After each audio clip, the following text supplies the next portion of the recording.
Welcome to the first episode of Curbs PH Requests Music!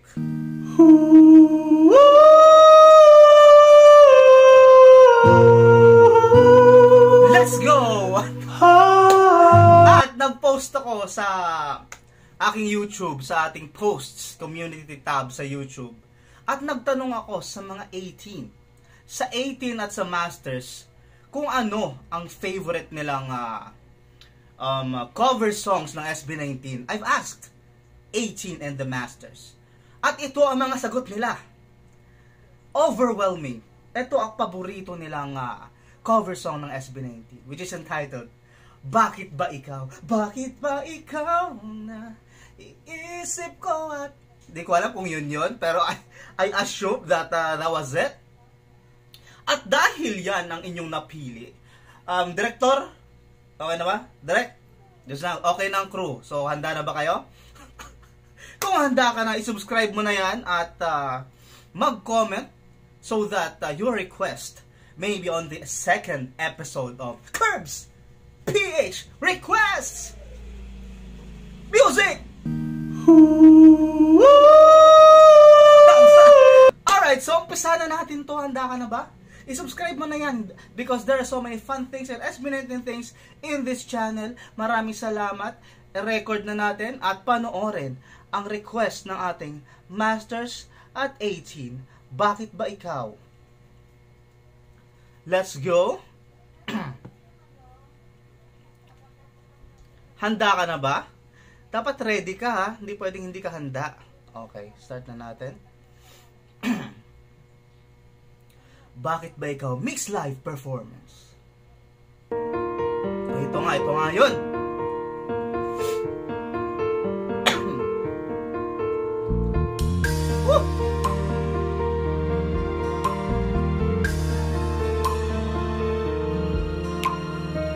Mula ng aking masilayan, tinataglay mong kagandahan. Tinamaot ang puso, sa'yo ay magmahal. Laman ka ng puso't isipan, di na kita maiiwasan. Pag-ibig ko sana ay pagbigyan. Bakit ba ikaw ang naiisip ko at di na mawala-wala pa? Kahit na alam ko na ang puso mo may mahal na ngang iba, ayaw nang paawat ng aking dam. Kung mapapansin natin dito, no, very long way na talaga ang SB19 sa kung saan yung vocals nila ngayon kumpara sa... Hindi ko alam kung gaano nakatagal ito, pero what we can all agree on is that SB19 vocals really did improve over time. Sobrang layo ng difference. Parang ako nakikinig sa ibang tao ngayon dito. Diba? It's good, but it's way better today. Sobrang grabe yung improvements nila, which means SB19 strives for betterness. SB19 strives to be better every single day and every single performance. Napakagaling. Napaka-babyface pa nila dito. Pablo na ba si Sejun o Sejun pa siya? I don't know. Please comment kung that's the case. Dami, tunay na mahal ka na. Sana'y hayaan mong ibigin kita. Maghihintay pa rin at aasa. Sobrang galing ng falsetto ni Ken dito. Dito pa lang, Ken has, di ba siya nakilala siya sa mga mababang notes niya, yung mga ganon, pero his falsetto is very underrated. Sobrang galing ni Ken mag-falsetto, even nung time pa na to. And very evidently, si Pablo at si Stel dati pang magaling. So, I think Stel and Sejun and Pablo are born singers. Sobrang dati pa lang, sobrang galing na nilang kumanta. Lalo na ngayon, 'di ba? Lahat na sila ngayon magagaling na talaga. 'Di ba? Pero Stel and Sejun and Pablo, I think they are born singers talaga. Yun yung aking observation.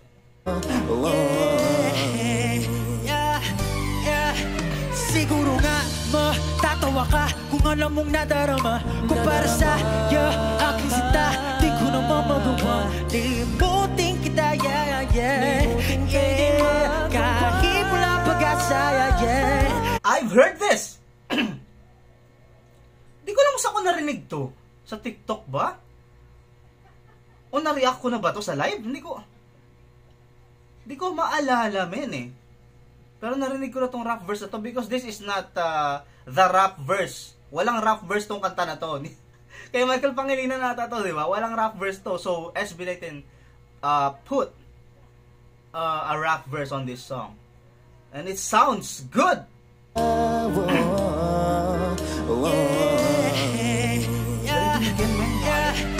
Siguro nga matatawa ka kung alam mong nadarama kung para sa'yo aking sinta.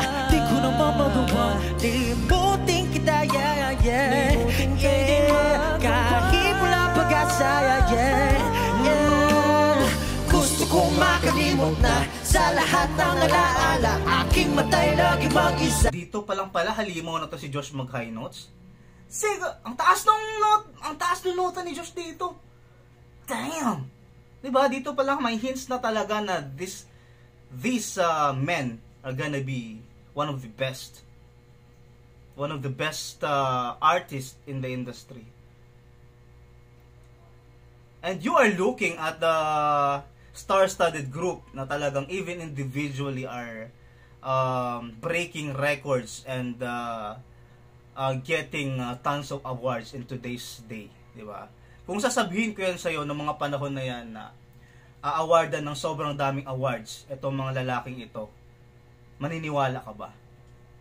Dapat maniwala ka kasi yun ang nangyari dito sa future mo, di ba? The best ang SB19. Okay, tuloy natin. Ang taas na nota ni Josh dito, gagi. Kahit wala pag-asa, gusto kong makalimot na sa lahat. Gusto kong taas yan. Gusto kong makalimot na. Taas na, men. Josh, let's go.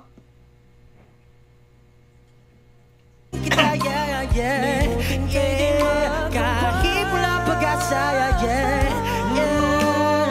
gusto kong makalimot na sa lahat ng alaala. Aking matay lagi mag-isa. Di marunong makisama, di marunong makisama ng luha, di marunong makisama. Etong part ba na to? Sinulat nila to? Hindi ko naalala na meron to sa original song, ha? So itong beat na to dito na parang nag-harmonize nila. Well, the harmonization by the way is amazing. Hindi ko na sila ata gumawa nito. Napakaganda ng harmonization nila. Yung voicing nila napagaling. Alaala, aking matay lagi mag-isa. Di marunong makisama, di marunong makisama ng luha, di marunong makisama. O bakit ba ikaw ang iisip ko at di na mawala-wala pa?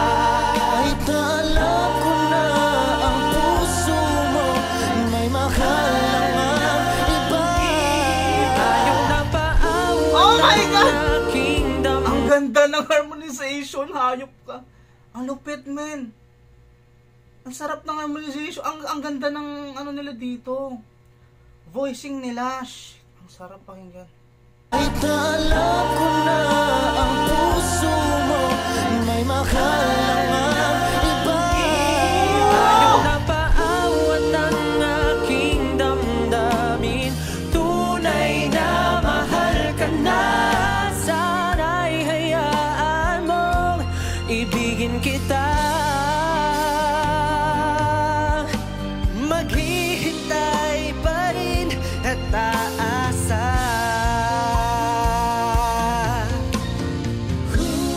Sa pag-ibig mo na may namamayari na. Nais ko lang malaman mo na minamahal kita. Bakit ba ikaw ang naisip ko? Di na mawala-wala pa. Kahit na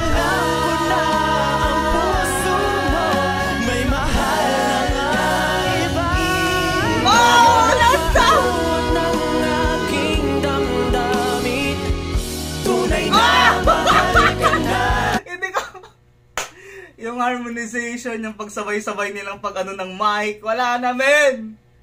Wala! Ngayon, ba't ngayon ko lang ito nakita? Ba't... Ang ganda! What? Ganda ng pag nila ng mic, sabay-sabay, what the heck?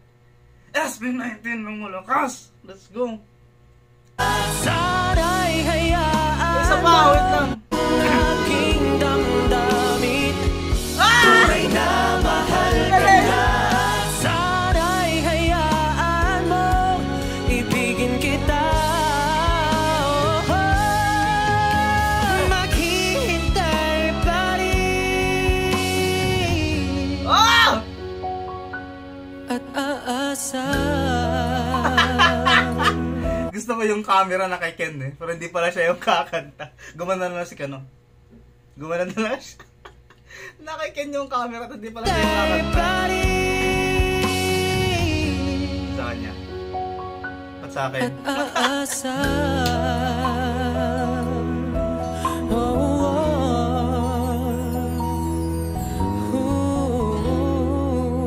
Yeah, man. Long note. Napakaangas. What the heck? Wow, that's SB19 right there, man. Very nostalgic, very amazing performance. Kahit nung ilang years pa to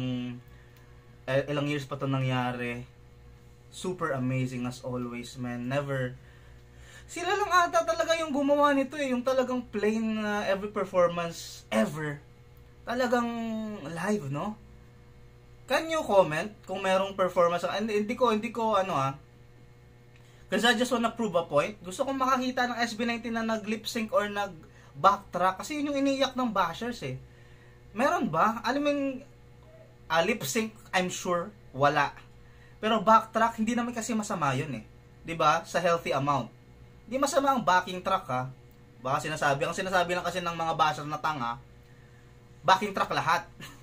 Hindi naman masama yun. When it comes to, lalo na pagkawasakan na sayawan, hindi naman masama. Pero, wala kasi akong nakita pang backing track na SB19 na performance eh.